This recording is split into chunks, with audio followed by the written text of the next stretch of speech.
வணக்கம். இது தமிழ் குரலின் சிறப்பு நேர்காணல். இன்றைக்கு நம்மோடு இணைந்திருக்கிறவர் மரியாதைக்குரிய நீண்ட நெடிய சட்ட அனுபவம் வாய்ந்த வழக்கறிஞர் மற்றும் அரசியல் திறனாய்வாளர் திருமிகு முனைவர் ராமசெய்வன் அவர்கள். சார் வணக்கம் சார். வணக்கம் சார். நீதிபதிகள் நியமனம் தொடர்பாக ஏற்கனவே உச்சநீதிமன்றத்துக்கும் நம்முடைய கொலீஜியம் அமைப்புக்கும் மத்திய அரசுக்குமான மோதல் யூனியன் கவர்மெண்ட்டுக்கும் போயிட்டு இருந்த சூழல்ல ஏற்கனவே ஒரு கைட்லைன்ஸ் கொடுத்து அதை ஃபாலோ பண்ணல அப்படின்னு ஒரு கண்டெம்ட் எடுக்கப்பட்டு அது நேற்றைக்கு விசாரணைக்கு வந்திருக்குங்கிற செய்திகளை பார்க்க முடியுது. இதை நிர்வாக ரீதியாகவும் நாங்கள் பேசுகிறோம்னு சிஜிஐ சொல்லியிருக்கிறார். 2 வாரத்துல லிஸ்டும் பண்ணியிருக்கிறாங்க. மத்திய அரசுக்கு இனிமேல் ஒரு காலக்கெடு அட்டவணை கொடுப்பது மாதிரியான விஷயங்கள் டிரான்ஸ்பரண்டான ஜுடிஷியல் அப்பாயின்மெண்ட்ஸ் நோக்கி போகும்னு ஒரு பார்வை வைக்கப்படுது. எப்படி பாக்குறீங்க உச்சநீதிமன்றத்தில் நேற்று நடந்த சம்பவங்களை? உச்ச நீதிமன்றத்தால் PLR projects private limited versus Mahanadi coalfields limited என்ற வழக்கில் 20/4/2021 அன்றைக்கு தலைமை நீதியரசர் பாப்டே, சஞ்சய் கிஷன் கவுல், சூரியகாந்த் கொண்ட முழு அமர்வு ஒரு எம்ஓபி மெமரண்டம் ஆஃப் பிராக்டிஸ் ஒரு கைட்லைன்ஸ் கொடுத்தாங்க. அதாவது மத்திய அரசாங்கம் எவ்வளவு விரைவாக அந்த உயர் நீதிமன்றத்திற்கு பரிந்துரைக்கப்படக்கூடிய பெயர்களை கிளியர் செய்ய வேண்டும் என்பதில் ஒரு கைட்லைன்ஸ் கொடுத்தாங்க. அந்த கைட்லைன்ஸ் ஃபாலோ பண்ணலங்கக்குள்ள நம்முடைய மூத்த வழக்கறிஞர்களாக இருக்கக்கூடிய அரவிந்த் தத்தார், பிரசாந்த் பூஷன் உச்ச நீதிமன்றத்துல ஒரு பெட்டிஷன் போடுறாங்க. இந்த மாதிரி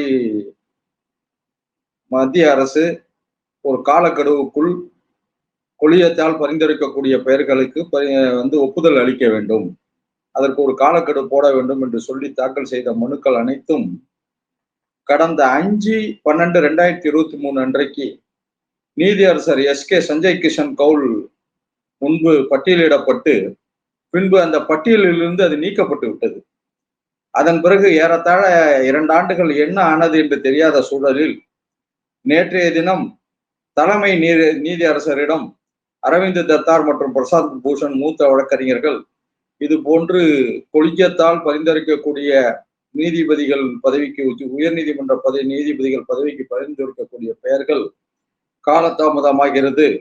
இன்னும் சொல்ல போனால் 2019, 2021, 2023, 2024 பரிந்துரைக்கப்பட்ட பெயர்கள் எல்லாம் இன்னும் கிளியர் செய்யப்படவில்லை.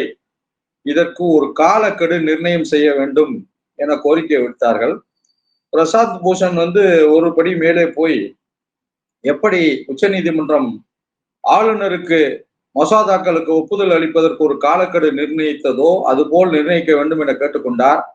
உடனடியாக குறுக்கிட்ட தலைமை நீதியரசர் அவர்கள் அந்த வழக்கு தற்போது அமர்வு அரசியல் சாசன அமர்வு முன்பு இருப்பதால் அதை பற்றி குறிப்பிட வேண்டாம், ஆனால் இது என்னவென்று நாங்கள் இதை பார்க்கிறோம் என்று சொல்லி இருக்கிறார்கள்.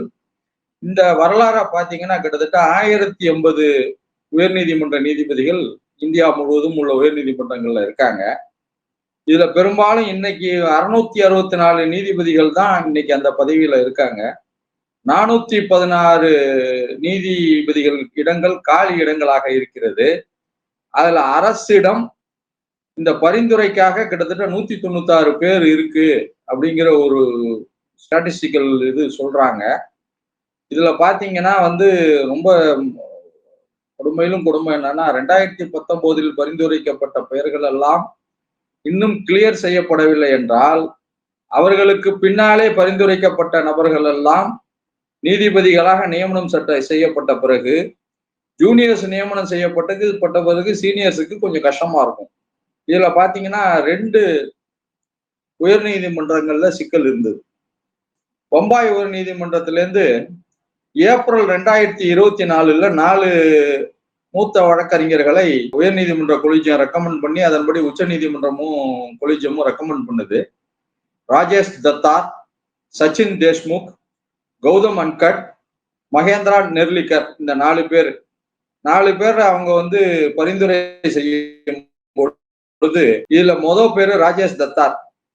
அந்த 4 பேரை ஏப்ரல் 2024 அவங்க விண்ணப்பம் கொடுத்து செப்டம்பர் 2024 சுப்ரீம் கோர்ட் கொலிஜியம் அவங்க பேரை கிளியர் பண்ண பிறகு பாத்தீங்கன்னா சச்சின் தேஷ்முக், கௌதம் அன்கட், மகேந்திரா நெர்லிகர் 3 பேரும் உயர் நீதிமன்ற நீதிபதிகளாக நியமனம் செய்யப்பட்ட நிலையில் ராஜேஷ் தத்தாரோட பேர் கிளியர் ஆகல. அவர் எனக்கு வந்து உயர் நீதிமன்ற நீதிபதி பதவியே வேண்டாங்க, நான் வித்ரா பண்ணிக்கிறேன்னு வித்ரா பண்ணிட்டார். அதே போல டெல்லி உயர் நீதிமன்றத்துல வந்து ஸ்வேதா ஸ்ரீ மஜ்முதார், அஜய் திக்பால், ஹரிஷ் வைத்தியநாதன் சங்கர் 3 பேர் வந்து கொலிஜியம் பரிந்துரைக்கக்குள்ள ஸ்வேதா ஸ்ரீ மஜ்முதார் பேரை மட்டும் விட்டுட்டு அஜய் திக்பால், ஹரிஷ் வைத்தியநாத சங்கர் 2 பேர் மட்டும் கிளியர் பண்றாங்க. இதுல ஸ்வேதா ஸ்ரீ மஜ்முதார் பாத்தீங்கன்னா ஒரு மூத்த பெண் வழக்கறிஞர் மட்டுமல்ல, National Law School of India Delhi university பெங்களூர்ல படிச்சுட்டு இன்டெலெக்சுவல் ப்ராப்பர்ட்டி ரைட்ஸ்ல ஒரு மிகப்பெரிய நிபுணத்துவம் பெற்றவர். பல வழக்குகளில் டெல்லி உயர் நீதிமன்றத்திலே அமிக்கஸ் குரேவாக நீதிமன்றத்துக்கு உதவியாக இருந்திருக்கிறார். அவரும் வந்து இப்ப வித்ரா பண்ணிட்டார். எனக்கு வேண்டாம், ஜூனியர்ஸ் எல்லாம் அப்பாயிண்ட் பண்றீங்க, என் பேரை வந்து இது பண்றீங்க அப்படின்னு சொல்லி. இதுல பாத்தீங்கன்னா இதுலயுமே ஒன்றிய அரசு அரசியலை தான் விளையாடுகிறது. இந்த நீதிபதிகள் நியமனத்துல வந்து அரசியலமைப்பு சட்டம் உயர் நீதிமன்றத்திற்கும் உச்ச நீதிமன்றத்திற்கும் ஒரு சுதந்திரம் கொடுத்திருந்தாலும் முழு சுதந்திரமா இருக்கக்கூடாது. அதுல அரசாங்கத்துக்கும் ஒரு சே என்று ஆங்கிலத்தில் சொல்வார்கள், அரசாங்கத்துக்கும் அதுல ஒரு பிடி இருக்க வேண்டும் என்பதால் தான் கொலிஜியம் பரிந்துரைக்கக்கூடிய பேர்களுக்கு மத்திய அரசு அதற்கு ஒப்புதல் அளிக்க வேண்டும் என்று ஒரு பிராக்டிஸ் என்று சொல்லக்கூடிய ப்ரொசீஜர் அண்ட் பிராக்டிஸ் என்று சொல்லக்கூடிய ஒரு பழக்க வழக்கத்தை வைத்திருக்கிறார்கள். அந்த காலகட்டத்திலே கடந்த ஒரு 50 ஆண்டுகளாக இது சம்பந்தமாக எந்த பிரச்சனையும் எழவில்லை. காரணம், பாரதிய ஜனதா கட்சி ஒன்றிய அரசுக்கு வருவதற்கு முன்பு வரை உயர் நீதிமன்ற நீதிபதிகள் நியமனத்தில் மத்திய அரசு ஒன்றிய அரசு காலம் தாழ்த்தியதாக வரலாறு இல்லை. எதையெல்லாம் கொலிஜியம் யார் பெயரையெல்லாம் பரிந்துரை செய்கிறார்களோ எந்த சிக்கலும் இல்லாமல் மத்திய அரசு ஒன்றிய அரசு ஒப்புதல் அளித்தது. ஆனால் 2014க்கு பிறகு பாரதிய ஜனதா கட்சி ஒன்றிய அரசிலே பங்கெடுத்த பிறகுதான் இந்த பிரச்சனை எழுந்து இன்றைக்கு பல்வேறு நீதிமன்றங்களிலே காலி பணியிடங்கள், நீதிபதிகளுடைய காலி பணியிடங்கள் இருக்கிறது. இன்னும் சொல்ல போனால் இதுல அரசியல் எவ்வாறு விளையாடுகிறது என்பதை பார்க்கும் பொழுது பரிந்துரைக்கக்கூடிய வழக்கறிஞர் ஒன்றிய அரசுக்கு இணக்கமாக, ஒன்றிய அரசை ஆளக்கூடிய பாரதிய ஜனதா கட்சிக்கு இணக்கமாக இருந்தால் அவருடைய பெயர் உடனடியாக ஒப்புதல் அளிக்கப்படுகிறது. அவர் ஏதாவது ஒன்றிய அரசை விமர்சித்திருந்தாலோ இல்ல அந்த கருத்துரிமை என்று சொல்லக்கூடிய right to freedom of speech and expression article 19(1)A கான்ஸ்டிடியூஷன்ல சொல்லப்பட்டிருக்கக்கூடிய கருத்துரிமை அந்த உரிமையை பயன்படுத்தி இருந்தால் அவர்களுடைய பெயரை எல்லாம் ஒதுக்கி விடுகிறார்கள். உதாரணத்துக்கு சொல்ல வேண்டும் என்றால், சில ஆண்டுகளுக்கு முன்பு ஜான் சத்யன் என்ற ஒரு மூத்த வழக்கறிஞர் சென்னை உயர் நீதிமன்றத்தில் நீதிபதியாக மாநில அரசும் உயர் நீதிமன்றத்தால் பரிந்துரை செய்யப்பட்டு மாநில அரசும் ஒப்புதல் கொடுத்து சுப்ரீம் கோர்ட் கொலிஜியமும் அதற்கு பரிந்துரை செய்து மத்திய அரசுக்கு அனுப்பும் போது அந்த பெயர் கிளியர் செய்யப்படவில்லை. அத போல வந்து அவர் ஒன்றிய அரசுக்கு வேண்டப்பட்டவர்களாக இருந்தால் அவர்களுடைய பெயர் பரிந்துரைக்கும் பொழுது அதற்கு ஒப்புதல் மிக விரைவில் கிடைத்து விடுகிறது. அதனால இதுல நான் இந்த பேட்டியின் மூலம் நான் என்ன தெரிவிக்க விரும்புகிறேன் என்றால், நம்முடைய BR கவாய் தலைமை நீதியரசர் அவர் காலத்தில் பல புரட்சிகரமான தீர்ப்புகள் எல்லாம் ஏற்படுகிறது. நிர்வாகத்துறையிலும் சில மாற்றங்களை, சமூக சீர்திருத்தங்களை செய்திருக்கிறார். இன்னும் சொல்ல போனால் உச்ச நீதிமன்றத்திலே வேலை பார்க்கக்கூடியவர்களுக்கு இடஒதுக்கீடு இல்லாத போது தற்போது அவர் அந்த இடஒதுக்கீட்டை அமல்படுத்தி இருக்கிறார். அதுபோல இதன் மூலம் ஒரு வேண்டுகோள் உச்ச நீதிமன்றத்திற்கு என்ன வைக்கிறேன் என்றால், கொலிஜியம் ஒருவருடைய பெயரை பரிந்துரை செய்யப்பட்டால் அவர் உயர் நீதிமன்ற நீதிபதியாக ஆகக்கூடிய அளவிற்கு ஒரு தீர்ப்பை நம்முடைய தலைமை நீதியரசர் BR கவாய் அவர்கள் வழங்க வேண்டும். எவர் ஒருவருடைய பெயரை உயர் நீதிமன்றம் பரிந்துரை செய்யப்படுகிறதோ அந்த நிமிடத்திலே உச்ச நீதிமன்றம் தனியாக புலனாய்வுத்துறை அமைப்புகளை அழைத்து அவர்களிடம் அறிக்கையை நேரடியாக பெற்று நியமனத்தை உச்ச நீதிமன்றமே செய்யக்கூடிய அளவிலே ஒரு தீர்ப்பை, எப்படி கவர்னர் வழக்கிலே ஆளுநருக்கு ஒரு காலக்கெடுவை விதித்து அந்த பிரச்சனைக்கு உச்ச நீதிமன்றம் ஒரு முற்றுப்புள்ளி வைத்ததோ அதுபோல இதிலும் உச்ச நீதிமன்ற கொலிஜியம் பரிந்துரை செய்தாலே போதும், அவர் நேரடியாக நீதிபதியாக நியமிக்கப்படுவார். ஒன்றிய அரசின் ஒப்புதல் தேவையில்லை என்று ஒரு தீர்ப்பு வர வேண்டும். வந்தால்தான் இந்த பிரச்சனைக்கு முற்றுப்புள்ளி வைக்கும். இல்ல அந்த இடத்துல ஒரு செக்ஸ் அண்ட் பேலன்ஸ்ங்கிற முறையில கோ எக்ஸிஸ்டன்ஸ் தேவைப்படுகிறதுங்கிற இடத்துல இருந்து அதை அன்றைக்கு வைத்திருக்கிறார்கள் அப்படிங்கிற ஒரு பார்வை இருக்கு. ஏன்னா எதிர்பார்க்கும் பொழுது கடந்த காலத்துல கவர்னருக்கே சார் கால வரையறை வைக்காததற்கு காரணம் அவங்க வந்து ஆண்டு கணக்குல வச்சிருப்பாங்கன்னு எதிர்பார்க்கல அப்படிங்கிறத மிஸ்யூஸ் பண்ற இடம்தான் சிக்கலாக இருந்தது. நம்ம அத அப்படியும் பார்க்க வேண்டியிருக்கிறது.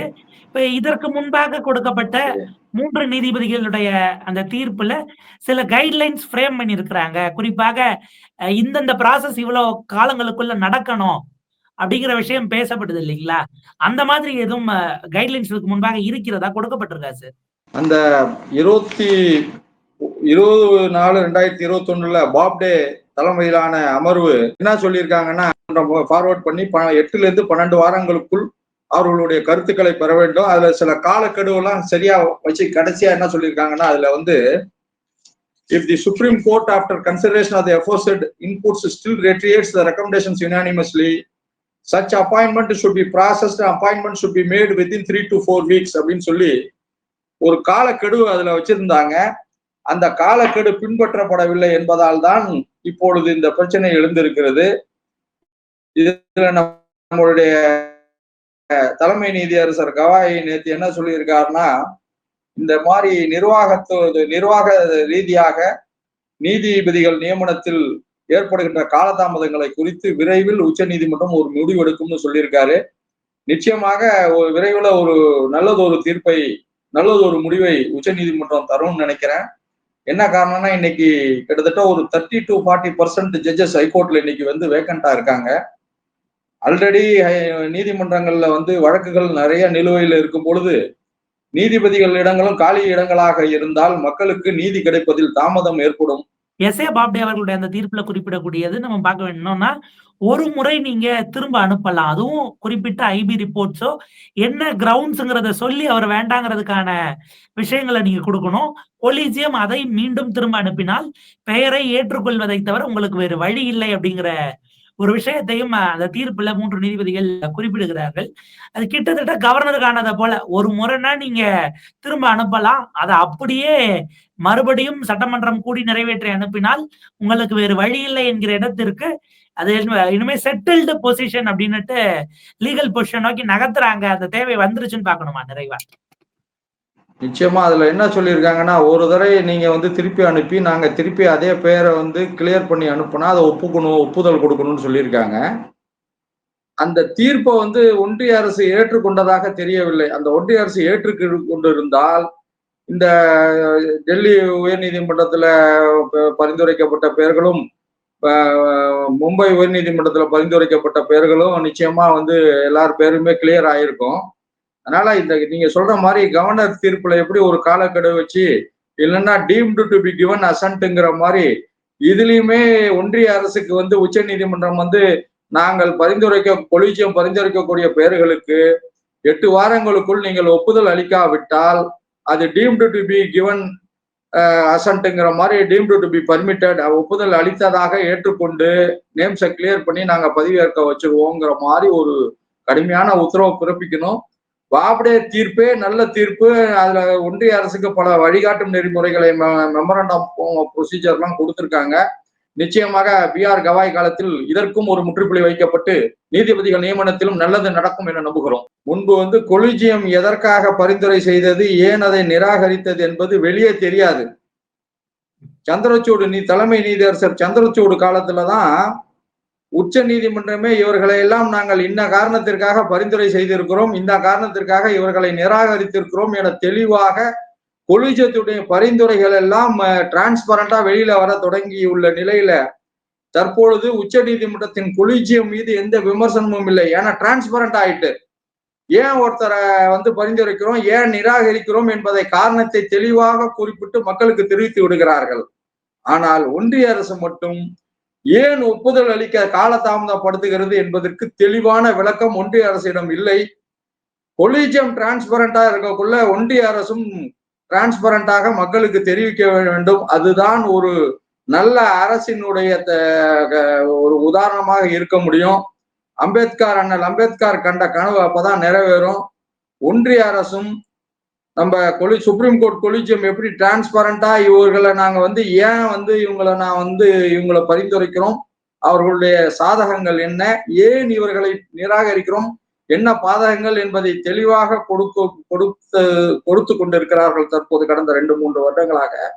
அது போல ஒன்றிய அரசும் முன்வர வேண்டும். அப்பதான் நம்மளுடைய அண்ணல் அம்பேத்கர் அவருடைய கனவு மெய்ப்படும். மிக நிச்சயமாக ஒரு விரிவான உரையாடல். உங்க நேரத்துக்கும் கருத்துக்களுக்கும் மிக நன்றி சார். நன்றி சார்.